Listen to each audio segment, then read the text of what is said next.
This is theme of Setback, an interview with the Hitman. This particular discussion focuses on attachment theory and application to interview with the Hitman. Select frames. So now that we have finished applying the 7 stages of setback, let's look at a special consideration. So the reason why I want to focus on attachment is actually due to Sergei. Sergei is the one who uses the word attachment when referring to Viktor, and basically suggesting that he doesn't have any attachment. So Sergei's perception of Viktor's attachment, Viktor's insecure attachment, and then Viktor's pursuit of secure attachment. So remember, Viktor grows up in a toxic family dynamic, so it's insecure. You can tell it's insecure because whatever is going on in that family, he's blank-faced about it. He doesn't make an emotional decision when he goes and chooses to become a mob enforcer. He just looks at his father and he says, I don't want to become that, essentially. And so he makes a logical decision. So that's really insecure attachment. But when he reframes himself as an outsider and says enough to the men in the kitchen, that is his pursuit of secure attachment. When he engages with Bethesda, initially feeling sort of conflicted with it, but then she gets pregnant and he feels even more conflicted with it and almost kills her, but decides against it. That is his way of pursuing secure attachment. Then you see the other characters, who chose to become mob enforcers, but then basically want to get out of it. That is their way of moving or transitioning from insecure to secure attachment. So let's look at attachment theory. So what is attachment theory? Attachment theory is a psychology, evolutionary, and ethological theory that characterizes the relationships caregivers have to their infants, particularly when caregivers are responsive to the needs of infants. Attachment theory was formulated by John Bowlby, a psychiatrist and psychoanalyst who characterized attachment as reflected in infant behavior, seeking proximity to an attachment figure during stressful times. Bowlby argued that infants become attached to sensitive and responsive adults. Infants use caregivers as a secure base from which they can explore and return. So just consider a sort of a living room in a house, and the parent is sitting on the couch, and the baby wiggles out of the mother's lap and decides to crawl against the room. What you might see with the baby is the mother is a secure base, so the baby will crawl so many steps or so many crawls and then turn and sit on his bottom and look at the mother or look at the father or look at the caregiver, right? Like the caregiver could be a nanny or something like that. And then once the infant feels secure enough and knows that the mother is there or the caregiver is there or the father is there, he turns back around and continues to crawl again. And the infant does this multiple times, stopping, turning, stopping, turning, stopping, turning. And then during stressful times, the infant knows it can crawl to the caregiver, the mother or the father, and the mother and father will be responsive by picking the baby up or giving the baby a bottle or giving the baby the breast or just holding the baby, rocking the baby. That's responsiveness. So attachment theory is based on that. So developmental psychologist Mary Ainsworth's 1960s to 1970s research on secure base forms our understanding of attachment patterns. Ainsworth introduced the concept of secure base to study attachment patterns in infants, which include the following. So there's secure attachment, then there is insecure attachment, anxious, ambivalent, and then insecure attachment, anxious, avoidant. In the 1980s, the theory was later extended to adult attachment. Now these are not the only categories of attachment.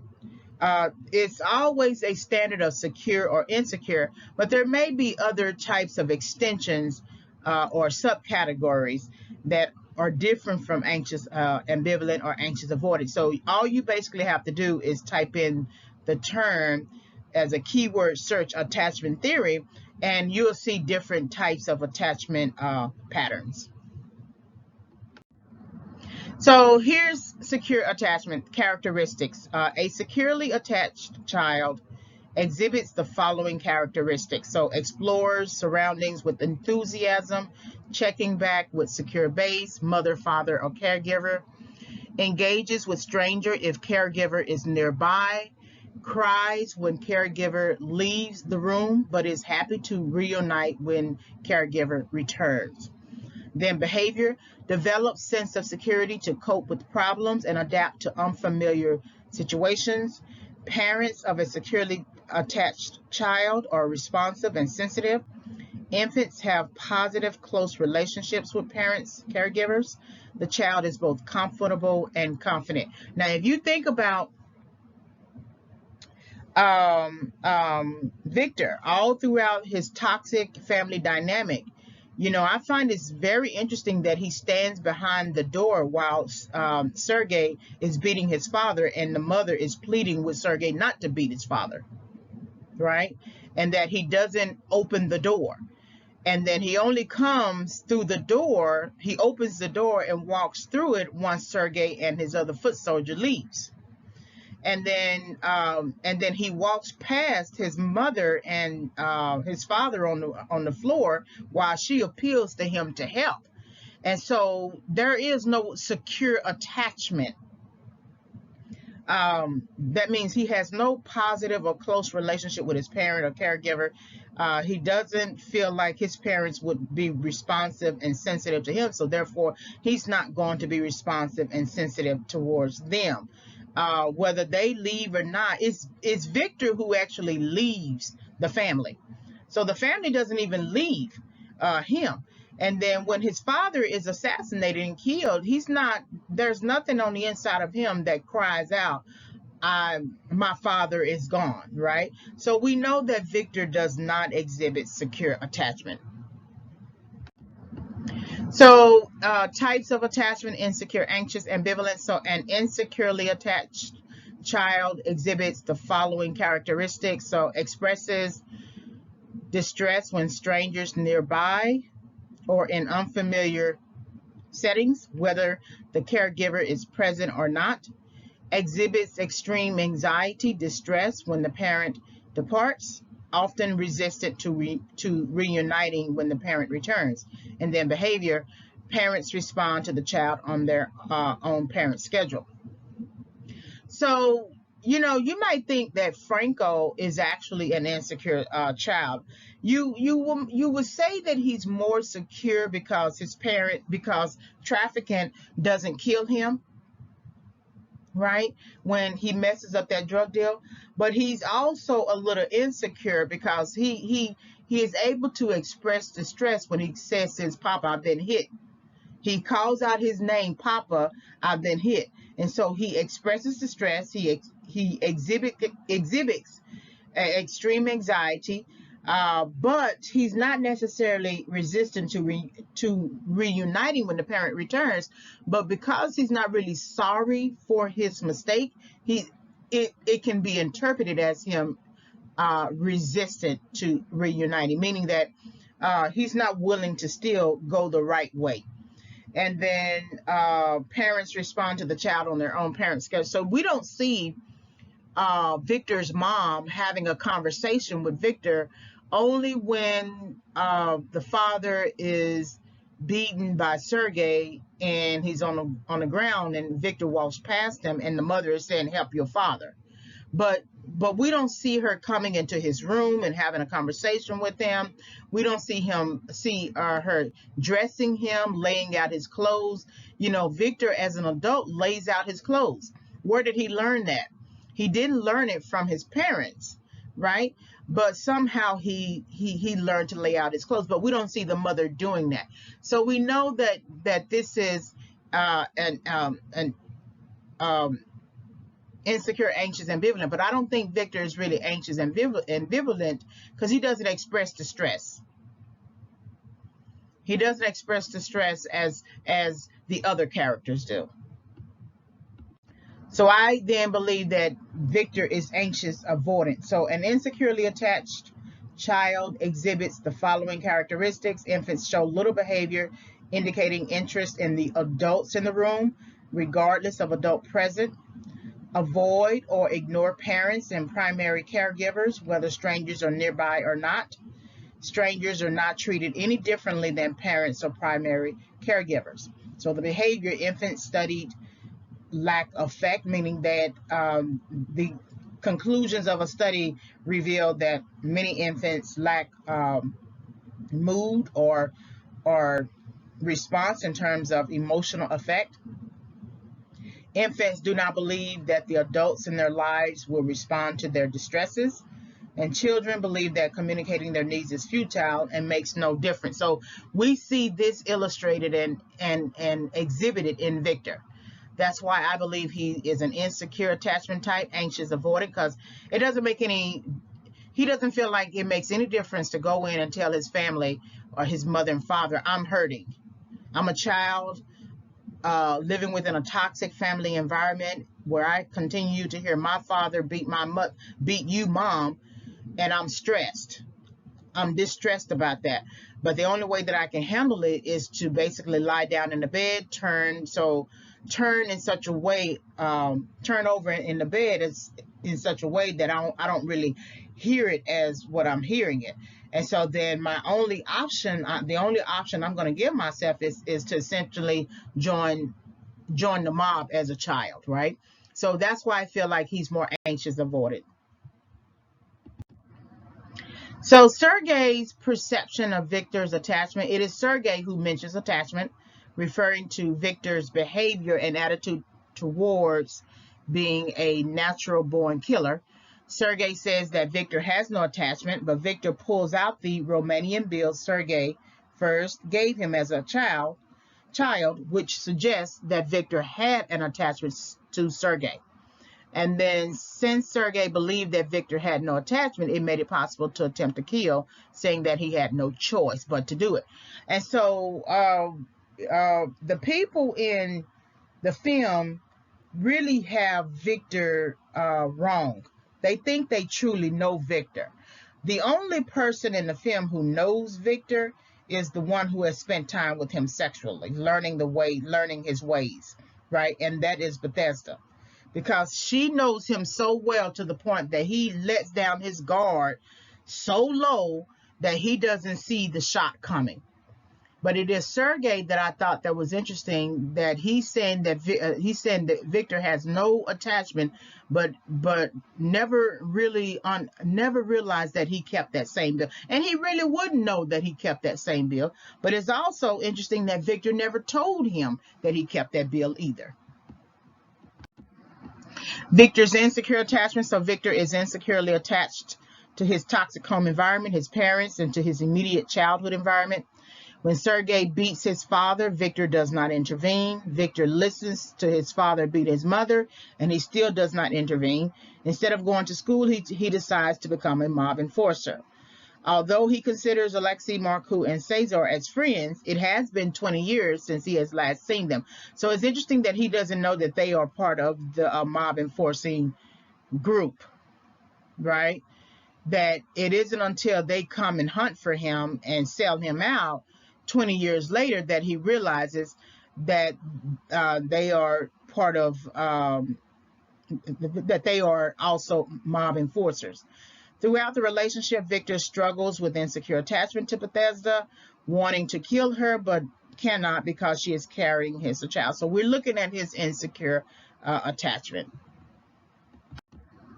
And then now let's look at his pursuit of secure attachment. So Viktor's desire to get out of the mob business represents his pursuit of secure attachment. Viktor's desire to stay with Bethesda and embrace their child represents his pursuit of secure attachment, because he believes he could be the father that his father wasn't to him. He even says to the interviewer that I will be a good one. And Viktor's desire to let the journalist flee and permit Alexei to remain with his family represents his pursuit of secure attachment, seeing that there is value in family and relationships despite the toxicity of his background. And that's why I say that he is making a transition in the film from insecure to secure attachment, but he's not going to be able to make good on that desire because Bethesda is actually going to kill him.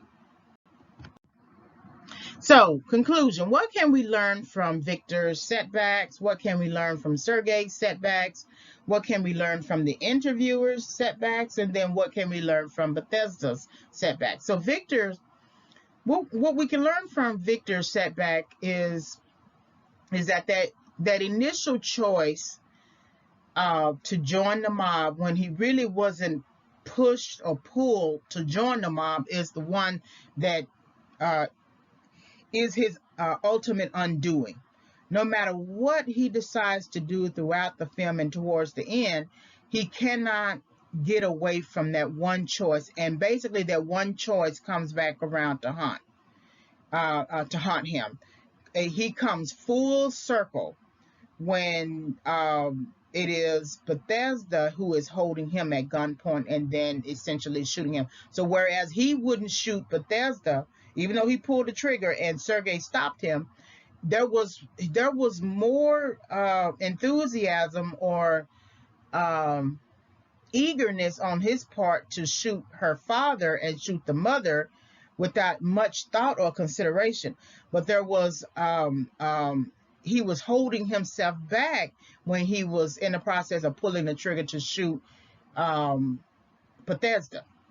So that one decision to join the mob and basically to shoot her family and not shoot her came back around when he was an adult, and she's now turning the tables on him and shooting him. What can we learn from Sergei's setback? Sergei is weak. He's not as disciplined or strong. He's more disciplined than Franco, but he is what trafficking says he is. He does what he is told. He's a foot soldier. That alone is a setback because there is no ambition in him, of course, right? There isn't anything in him. There's no sort of moral code, and it would be difficult to have a moral code in a way within this particular mob dynamic. But somewhere Sergei gave up. We don't have the narrative history of Sergei in terms of when he joined to become a mob enforcer, but we do see sort of like the pattern of him lowering his head, not feeling much into the whole environment, right? The only time that we see him active really is when he's training Viktor. And it's almost like Viktor comes at the right time for him so that he doesn't have to be as engaged anymore like he had to be prior to Viktor coming. What can we learn from the interviewer's setback? The interviewer is just really clueless in the sense that why would any hitman desire to have an interview with you? Whatever the reasoning behind you wanting to do the interview, why would a hitman come out of hiding or come out of the shadows and say, I want to be interviewed and I want to tell everybody about why I chose to be a hitman and what I've done? That's exposure. That's legal and criminal exposure. And so the fact that the interviewer didn't think beyond the few minutes of his desire to want to interview this person, and his desire wasn't based on interviewing him. His desire was based upon wanting to regain his reputation. Well, he set himself up to fail, essentially, right? And so I think that was the major setback for him. Everything else is gravy, right? But that was the major setback, not thinking logically about the fact that someone is contacting me to be interviewed and the person is a hitman. It's not like the person is a politician or something. And then what can we learn from Bethesda's setbacks? So Bethesda is, to me, Bethesda really loses in the end. As much as she takes her power back, and as much as the writer-director gives her power to take back, she's really the one who loses in the end, because she could have had a family. She knows that Viktor is in love with her because she says it. Why do all of this? Make you fall in love with me, etc. And so she knows that he is in love with her, and that he would protect her. Right. He is proving his loyalty towards her in killing the interviewer. And so her major setback is not really regaining a family unit, right? That when she kills him, she's going to keep the unborn child, but she's going to also poison her son against his father, which is then going to really turn her son against him. And she can't really understand that right now because the child is unborn, and maybe she's refusing to develop a emotional connection to the son. But once she births that baby, once that baby is out in the free world, it's completely different, the mindset. And then once she is raising that child, especially a boy who's not going to have a father figure, she will begin to rethink her particular choice in killing Viktor. She can't see that right now because she's looking at Viktor through the lens of vengeance. So her major setback is in strategizing to take vengeance, but also in leaving herself and her son without a family unit. All right, like, subscribe, and visit. Like the video, subscribe to the channel, hit the notification bell for more discussions. You can visit my YouTube channel for further film analysis. It's Favorites Film Analysis as the title of the channel. You can always send me an email and ask me a question, reginayfavorites@yahoo.com. My Overcoming Setback 5 Keys for Entering and Exiting Correction book will become available around October 2021. I'm still doing some editing. The book does not focus on film analyses, but I use the content that I created for the book to support my my perceptions of setback used as a theme in select films. So when the book becomes available, I will send out a notification video, audio. Thank you very much for visiting the channel.